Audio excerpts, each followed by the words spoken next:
La dualidad hoy en día se ha convertido en un tema de investigación para algunas personas. Incluso se han desarrollado ideas, hay algunas aproximaciones que hablan sobre la dualidad y la no dualidad, que es lo que se está discutiendo ahora. Pero en realidad nace de una experiencia. Nosotros estamos acostumbrados a ver, a vivir, a percibir, a pensar, a sentir en base a una percepción separada de las cosas. Es decir, que lo que percibo, lo percibo ajeno a mí. Yo te percibo a ti, yo percibo la ventana, pero aquello que percibo no tiene nada que ver conmigo, soy ajeno. Eso es lo que generaría la dualidad, el dos, el yo y lo observado. Pero algunas personas hemos empezado a experimentar que esa percepción es falsa. Así como antiguamente percibíamos que la Tierra era plana y nos la creíamos y nos dimos cuenta de que esa percepción era falsa, algunos hemos empezado a tener experiencias no duales. ¿Qué significa? Que cuando te percibo a ti, no estoy siendo consciente de que tú seas ajena a mí, sino que somos el mismo ser expresándose de dos formas distintas. Lo cual, curiosamente, y eso es una de las cosas que es como sorprendente cuando lo experimentas, con la ventana sucede exactamente igual. Cuando tú miras la ventana y la percibes, no la ves como un objeto distinto a ti, sino que la ves dentro de tu conciencia, la ves como parte de ti. Nos cuesta concebir cómo sería una experiencia no dual, porque la estamos intentando conceptualizar. ¿Qué quiero decir? Que sin la experiencia de unidad, sin tener una experiencia de unidad, intento imaginar cómo sería verme siendo ventana. Cuando yo hago ese ejercicio de imaginación, la conclusión que obtengo no es una experiencia no dual, es una concepción dual de la no dualidad. Ahí es donde se generan filosofías o aproximaciones no duales, pero que son duales en realidad, donde yo sigo percibiéndote como el otro, pero me imagino, ahí no funciona. Es una experiencia interna. Es como cuando sientes algo y sabes que estás sintiendo eso. Es una experiencia que es profunda, que te toca y transforma tu perspectiva personal de las cosas. Curiosamente, cuando yo empiezo a creerme la percepción separada de las cosas, también empiezo a generar pensamientos separados y empiezo a generar emociones separadas. Por ejemplo, la alegría y la tristeza. Son dos emociones que yo las puedo percibir duales, pero no son duales.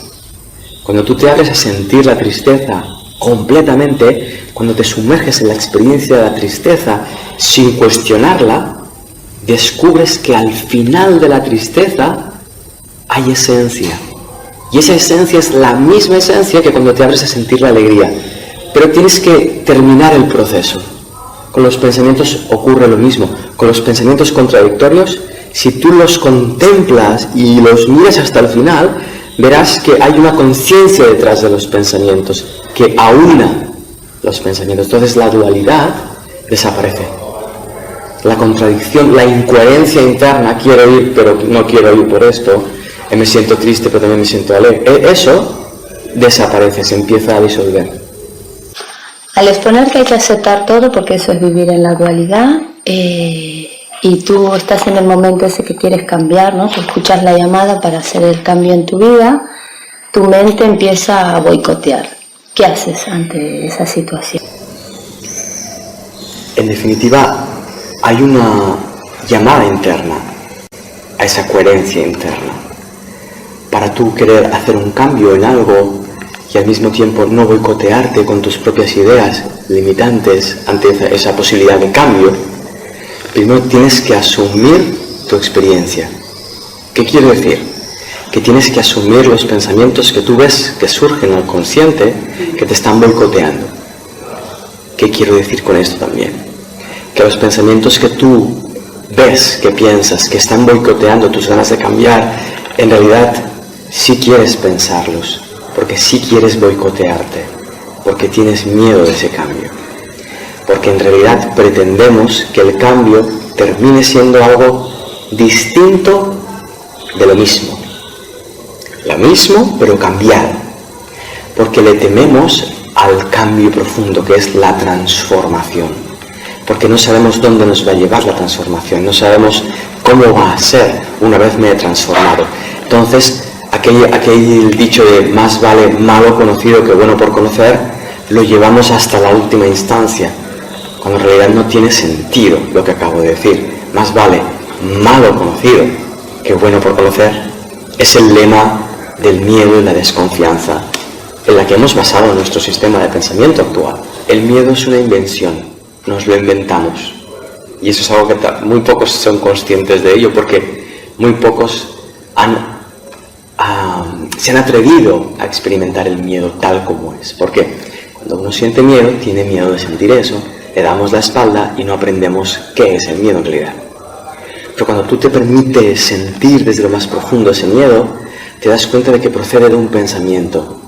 Y ese pensamiento, si lo miras, te das cuenta de que es una imaginación, es una interpretación de lo que tú crees que ha sucedido o de lo que tú temes que puede llegar a suceder. Pero eso es falso, es una estrategia mental, de nuevo, para no ir más allá de nuestra personalidad o no ir más allá de nuestra concepción del mundo.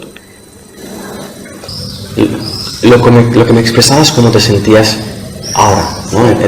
Entrevistando, si lo miras, incluso esa sensación de vergüenza, si la miras de frente, te darás cuenta de que detrás hay miedo.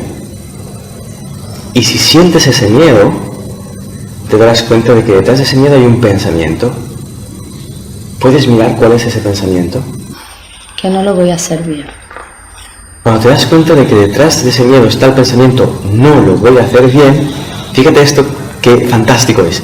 Cuando puedo ver que el miedo que siento es porque pienso, no lo voy a hacer bien, puedo mirar ese pensamiento y preguntarle, ¿eres cierto? ¿Es cierto que no lo estoy haciendo bien? Y verás que no lo sabes. Que el pensamiento lo que dice es que no lo voy a hacer bien. El pensamiento te está disociando del presente y te lleva a tener un futuro que no está aquí. Por lo tanto, el miedo nunca es cierto. Nunca te habla del presente. Siempre te habla de lo que sucedió o de lo que puede suceder. Y cuando lo ves, te abres a la experiencia presente. Eso es clausurar la dualidad. La dualidad entre tu experiencia presente y la que tú crees que vas a llegar a vivir.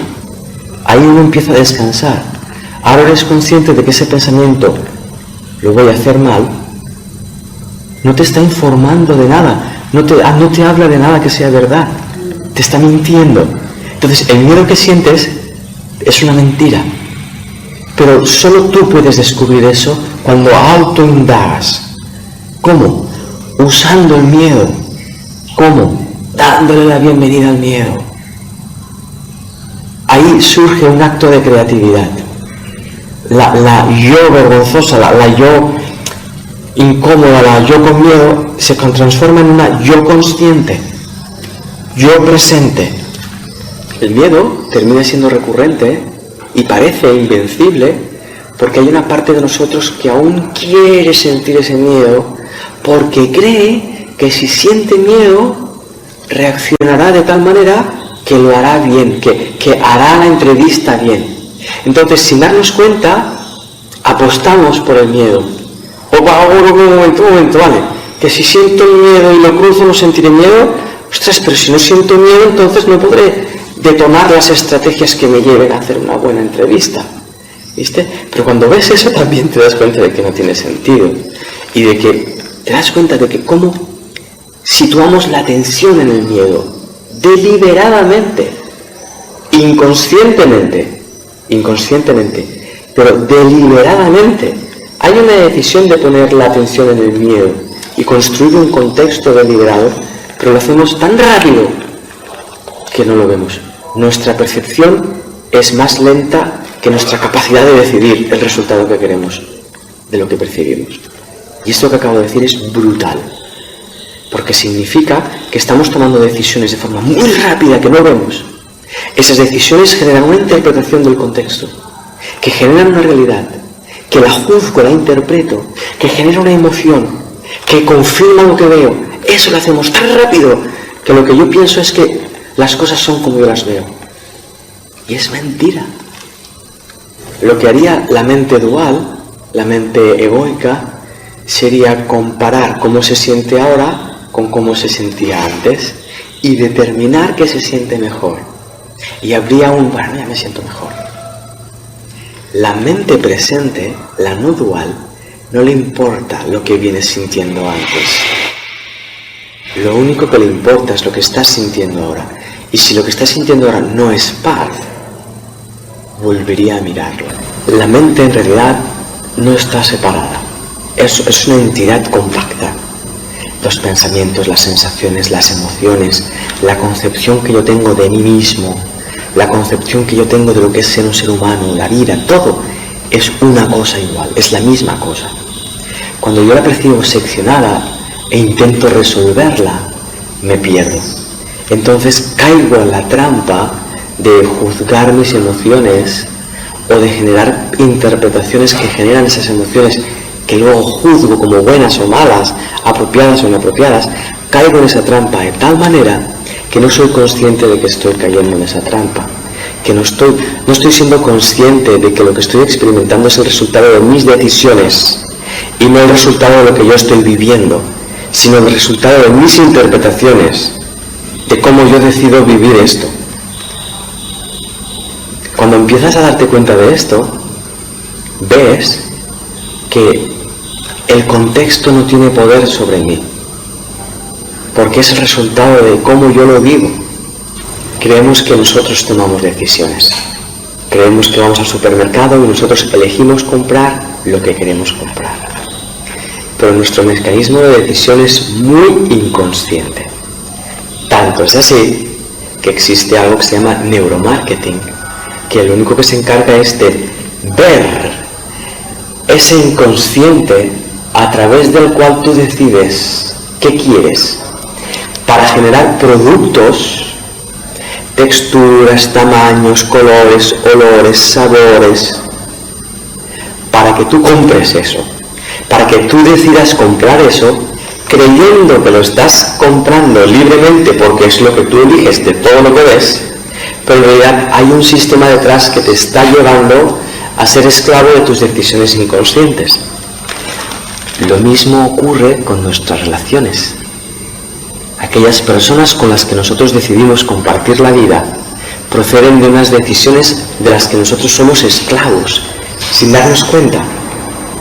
Mientras tú te sientas vacío de dentro, mientras tú no sepas quién eres ni por qué estás viviendo, serás esclavo de tus decisiones inconscientes, que lo que buscan es obtener algo que a mí me llene. Tú no puedes salir de ese mecanismo inconsciente hasta que no te abres a asumir, seré libre de lo que yo pienso acerca de ti y de lo que yo decido respecto a mí en la relación contigo. ¿Me he explicado? Ese marketing lo usamos a unos niveles insospechados. Cuando tú ves una ONG, lo que pone enfrente de ti para que tú des un donativo es marketing. Está buscando impactar en ti, está buscando impactar en un vacío existencial, está tratando de generar una reacción. Cuando nos relacionamos con los demás, imagínate que yo me siento atraído por ti. Yo empiezo a actuar en forma de neuromarketing. Estoy intentando presentar a un ser humano enfrente de ti que te impacte de tal manera que tú reacciones queriéndote acercar a mí. Eso lo hacemos constantemente. Cuando nos relacionamos con nuestros hijos, intentamos venderles nuestro prisma de la vida. Les intentamos vender nuestra versión de la moral, nuestra versión de lo correcto. Ellos no se lo creen, porque son libres, porque están plenos todavía, los niños pequeños. Les entra por aquí, les sale por aquí, porque no son esclavos todavía de la búsqueda. Están plenos, entonces tú le ofreces una versión de cómo son las cosas. No, así no está correcto, es así. No te hacen caso, porque son plenos. Entonces, socialmente le tenemos pánico a la... Ya no es esclavo de lo que tú le ofrezcas. Es libre de sus propios pensamientos creativos. Y podríamos crear sociedades completamente nuevas y distintas, y eso al sistema le da pánico. Lo mismo ocurre a nivel interno. Mi propia creatividad me da miedo porque entraría en un espacio de de desconocimiento. ¿Cómo podría manejar mis emociones? Pero en realidad, si no las puedo manejar ya,